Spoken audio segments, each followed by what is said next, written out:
માત્ર ₹3.5 માં કાજલ, માત્ર ₹4 માં લિપસ્ટિક, માત્ર ₹16.5 માં નેલ પોલિશની વેરાયટી અમદાવાદમાં કઈ જગ્યાએ મળે છે? મિત્રો, આજના વિડીયોમાં તમને લઈને આવી ગયા છીએ અમદાવાદ કાળુપુરના ટંકશા રોડ ઉપર કાળુસાની પોળમાં આવેલા બજરંગબલી એનેક્સમાં, જેઓ કોસ્મેટિક્સ આઇટમ અને બ્યુટી પાર્લર આઇટમના મોટા હોલસેલર છે.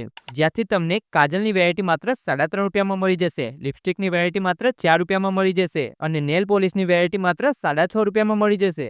એના સિવાય અહીંયાથી તમને લાઇનર, લિપ લાઇનર, કાજલ, મેકઅપ બ્રશ, સ્ક્રબ, શિયાળામાં વપરાતા લોશન્સની મલ્ટિપલ વેરાયટીઓ મળી જશે તથા liquid, serum, Pixar, primer, foundation પણ ખૂબ જ વ્યાજબી ભાવે મળી જશે. અને આટલું જ નહીં, sketch liner, fancy eyeshadow, makeup કિટની ઘણી બધી વેરાયટીઓ તથા સિંદૂર, પરફ્યુમ, ફેશિયલ કિટ, મશીનરી અને લિપસ્ટિકનો ખજાનો જો તમારે ખરીદવો હોય તો તમારે આવવું પડશે બજરંગબલી એનેક્સમાં. અહીંયાથી તમે માત્ર ને માત્ર હોલસેલમાં જ માલ ખરીદી શકો છો. તો વધુ જાણકારી માટે ડિસ્પ્લે પર આપેલા નંબર પર કોન્ટેક્ટ કરો અને રૂબરૂ જવા માટે આપણા અમદાવાદના કાલુપુરના ટંકશા રોડ ઉપર કાળુસાની પોળમાં બજરંગબલી એનેક્સનો શોરૂમ આવેલો છે. તો જલ્દીથી આ રીલને વધુમાં વધુ શેર કરીને પહોંચી જ જજો.